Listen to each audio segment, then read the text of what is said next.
What's up, everyone? True Techno Gamer here, and I have a story for you guys that I think you're going to find really interesting.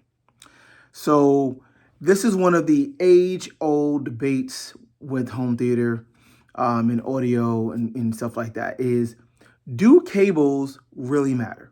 Okay, and it's a rabbit hole because there are a lot of cables involved: speaker cables, interconnect cables, RCA, XLR, HDMI, optical, blah blah blah. I mean, all of that, right? Like, do they really matter? There is a bunch of arguments on both sides of this. You have the really, hardcore audiophiles that swear that, your cables matter and they justify spending thousands of dollars on their cables in order to get the utmost, quality out of their system. And then you have people who are just like, it literally just doesn't make a difference. And, you can get lampshade speaker cable from Home Depot and it'll be the same quality as some, $10,000 pair of cables from AudioQuest or some company like that, right? And there's been research. I mean, there's been measurements. People are trying to measure and say, look, there's no difference between, this $200 cable and this $5,000 cable, for example, right? And stuff like that. You look at the forums, everyone is debating this. Now, this is one of those debates that I've largely stayed away from because for me, I honestly was just like, I didn't think it mattered that much. Now, you're talking to someone who, here we are in 2024. I've been kind of in this home theater space for over 20 years, almost 25 years now, actually.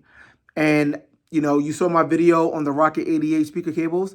That was literally the first time I have upgraded my speaker cable in that entire time. The speaker cables that I bought from Circuit City back in like 2001 when I first bought my system, those are the same cables that I had with me until last year, 2023, when I got those Rocket 88 cables. Okay, so you're talking to someone who, I mean, if I ever thought that, they didn't matter, I mean, I probably was the poster child of like, yeah. Now, I made a lot of upgrades on my system along the way, but speaker cables was not one of them. Internet cables was not one of them, okay? So, I'm just saying, this is perspective here and context for me, okay? However, as I sit here with you now in 2024, I have some news. I have an update.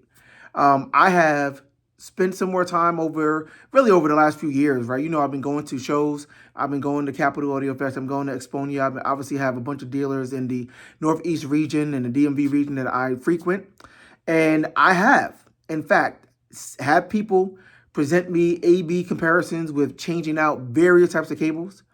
And more recently, I took it upon myself to go to my main headquarters at Gramophone in Timonium, Maryland, speaking with my man Warren, right, who I've been working with. I've mentioned him before. He's a really cool dude, helping me out, and doing my own personal A/B comparison with AudioQuest speaker cables kind of going up their line to just see if I can hear a difference. Now, AudioQuest cables range from, by the way, those first Circuit City cables I mentioned were AudioQuest cables. So they range from, a couple of $100, right? Or not even, maybe $100, something like that, all the way up to their flagship premier Dragon Mythical Creatures cable is literally $60,000 for the by-wire version. I think it's $30,000 for just the single cable. They have a full wide range. So the question is, now obviously on the surface of it, $30,000, $60,000 for a speaker cable. Come on, right? Like, how could you possibly justify that? There are companies, by the way, that sell speaker cable for even more money. Just saying. Now, how could you even justify that? Now, again, I have been of that mindset, but I have done the A/B test here. So let me share with you guys what I have discovered and what is the reality here for me. So let me get to the point. For me, as I sit here now, someone who has updated cables one time, okay, in 23 years, do cables in general matter? Yes, they do. Yes, they do. Simple. Now, do they matter for you? Are they something that you should prioritize in your system? That's a different question. That's I think a lot of part of the question when people ask that. But fundamentally, Do cables matter? Meaning, do they make a difference that you can actually hear with your ear in your system? Absolutely yes. Why am I saying that? Because I've heard it, guys. I have heard it. Simple as that, right? Now, even going back over, like I said, the CAF and Capital Audiophiles and Exponia, I have had people literally do an AB where they just replaced a power cord in front of me and said, hey, look, you hear a difference from this power cord to this power cord? And I'm like, well, hell yeah. Like, I do. It's really noticeable. And they're like, all I did was change out the power cord, dude. I've had people do demos like that where they have swapped out even just the Ethernet cable to a network streamer. Just swapped out the Ethernet cable. And it's like, you hear that? And I'm looking at them like, they had to have changed something else, right? Like, come on now. They had to have been doing some other stuff. Again, I was skeptical at best, right? And I've heard that though, and I've heard that difference. And of course, I have heard various speaker cable companies, presenting their crazy stuff at these shows and like saying, look, see the difference, whatever. But it's a show, it's their gear, it's the room. You never really fully know what they're doing behind the scenes, right? And all that kind of good stuff, right? But I have heard it to make me kind of at least question, like maybe it does make a difference, right? But guys, here is the kicker. Okay, what was it? Last week, about a week ago, I went, like I said, to Timonium, and it's their system, but it's a system that I've heard that's roughly equivalent to mine. But he literally got the exact same speakers I have, the Paradigm Persona 7Fs, the exact same speaker, had it in the store. He started with the same speakers I have, the Rocket 88 speaker cables from AudioQuest, which I upgraded knowing that I was going to get these speakers because I wanted something that, said, okay, I'm not just being a bum about my, my audio equipment. I knew I'm getting these great high-end speakers. I needed something to say, okay, the Rocket 88s are kind of like it's AudioQuest's flagship of their kind of mid-range line, right? I guess you could say, or kind of entry to mid-range line. They have two lines above that. And it's not cheap, right? Those Rocket 88 cables I got a 10-foot one. It was like $1,500, I think, or something like that, $1,600. I mean, for cables, right? Not cheap at all. So I'm like, okay, this should be a good middle ground. This is probably getting to the point of diminishing returns where, I probably wouldn't notice much of a difference anyway, and I wouldn't be willing to spend more than that anyway. But I did note, guys, that this was me going down the rabbit hole, right? So started with Rocket 88s on the exact same speakers. He had a system that had the Rotel Michi amplifier. It had an AudioQuest Niagara power conditioner, just like I do. A lot of the similar thing. I think it had a Marantz. The Marantz was the streamer and the DAC. So relatively on par with my stuff, right? Now, guys, he started with the Rocket 88s. And then we moved to the William Tell, which is that's the flagship of the actual mid-range, the second to highest line that AudioQuest speakers have, okay? The flagship of that is the William Tell. And then above that, you have the Mythical Creatures line, which consists of 3 different cables, the Thunderbirds, the Firebirds, and the Dragons. And at the Mythical Creatures level, every single step up in that line, literally the price triples. So the Thunderbirds are already like, I want to say, 2 to 3 times the price of the William Tells. And then to go from the Thunderbird to the Firebird is 3 times the cost. And then going from the Firebird to the Dragon is 3 times the cost. It really gets crazy. And the reason for that is just the material they use. The Firebird and the Dragon use silver instead of copper for the conductor. And silver is at a premium. It's really expensive and really hard to get, apparently. So that's really what you're paying for. Now, does silver make a difference? Okay, yeah, it does. I've heard it, right? But let's go back. So Rocket 88s, William Tell, and then the Thunderbird, which is the entry level of the Mythical Creatures. The Mythical Creatures is the flagship line. And all 3 of those, I mean, there is a little step up, but the step is smaller than what you would see at the lower levels, right? For sure. So I'm listening to songs. I have the iPad. I get to choose the songs. So I'm listening to songs that I'm familiar with. And guys, no question. Did I hear a difference from every step? Absolutely. Did I hear a difference going from the Rocket 88 to the William Tell? Absolutely. In fact, the difference was stark. Okay, it was to the point where it was, again, my same speakers, different room, and their room wasn't even actually that great because he has no room treatments in that room. So yeah, it was a lot of equipment, a lot of other speakers, that kind of stuff. No room treatment, so it wasn't like an optimal room at all. The difference was stark. I'm saying it sounded like, I mean, it was big enough that you could have thought that I got or there were new speakers there.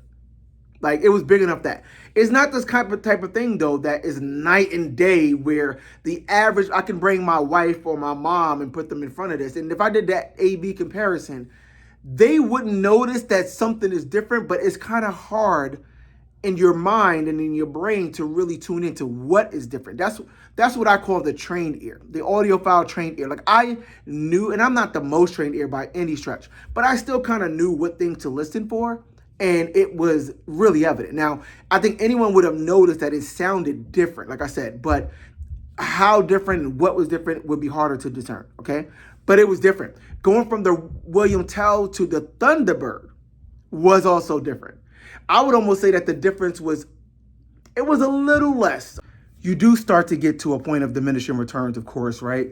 But the difference was there. Like, that was surprising to me because everyone kind of says the William Tell is the sweet spot. That's kind of like the point where diminishing returns really kicks in. And I kind of see that because the difference between the Rocket and the William Tell, like I said, was pretty big. It was less so going to the Thunderbird, but it was there. It was different though. It was in other areas that improved. Some of the details, the resolution, the music just kind of came out off the speaker, if that makes sense. But there's no question, guys, there is a difference. Now, I've heard it with my own ears in my own controlled way a number of times now, but this was the final word, so to speak. It matters in terms of you can hear a difference. Now, will you hear a difference is a different question. Because here's the point. Your mileage will absolutely vary. Your mileage will vary. How much of a difference you hear depends on a lot of things, but it also is contingent on your system, meaning your room and your equipment. You need the more higher quality, higher resolution, more transparent equipment you have, the more you're going to notice the difference. Don't try to put a $10,000 speaker cable on a $500 receiver and then be like, oh yeah, this does not make that much of a difference.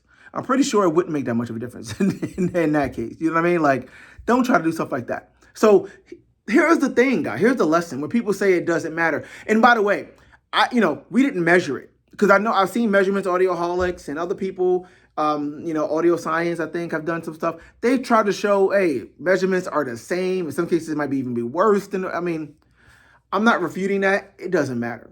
At the end of the day, what matters is your ear test. There is no doubt that I have heard on numerous occasions that different cables can make a difference in this overall sound quality. To the point where now I'm convinced that if you really do have a really high-end system, we're talking 5 figures, 6 figures, you need to update your cables for sure, right? Because you need to update your cables in order to unlock the potential of that system, to justify the cost of a system costing that much. Here's the way that I've heard someone explain it that I think makes perfect sense. If you go and buy a car, okay, and you went ahead and bought a Honda Civic, regular Honda Civic, and you had a Ferrari or a Lamborghini, okay? Both are cars, both go from A to B. They both do the same thing. Obviously, the experience of the Lambo and Ferrari are going to be quite different than the Honda Civic, right? Now, both set of cars are going to have tires.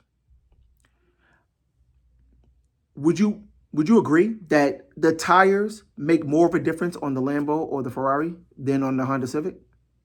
Do you need to go and get high quality tires on the Lambo Ferrari? No. The car will still drive.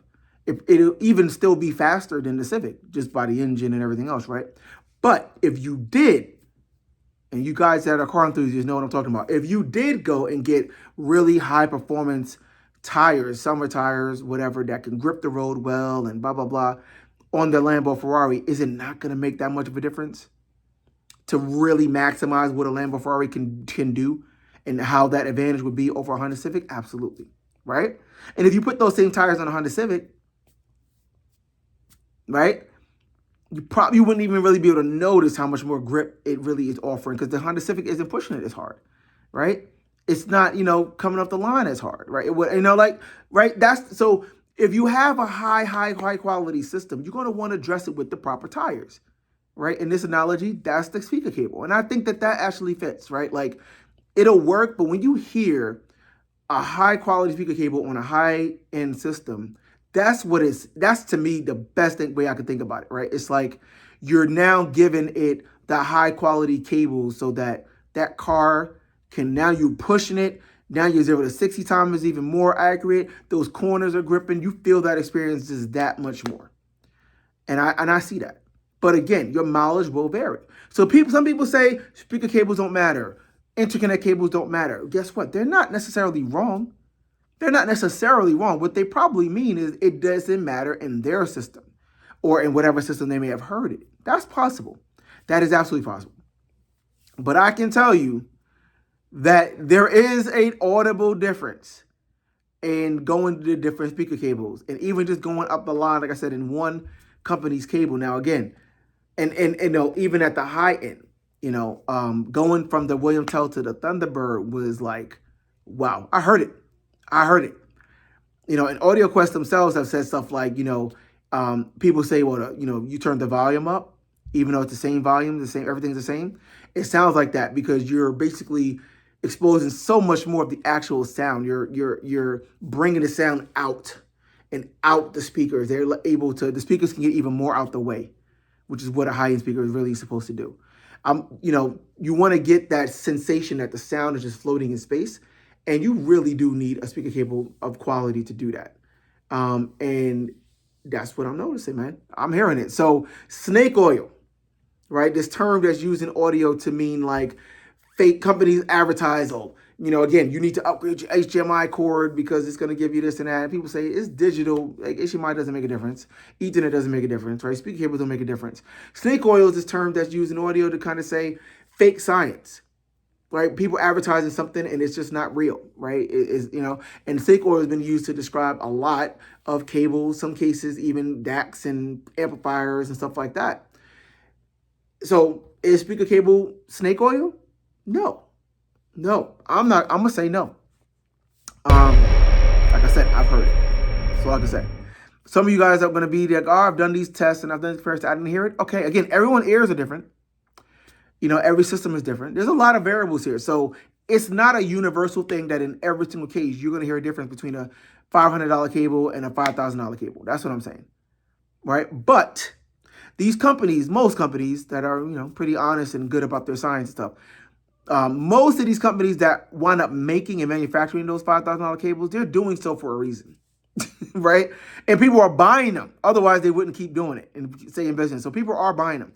And they're doing that for a reason because they know, and like a company like AudioQuest, I know they do their homework, right? They do extensive research. They test all these materials. They test every single cable they do.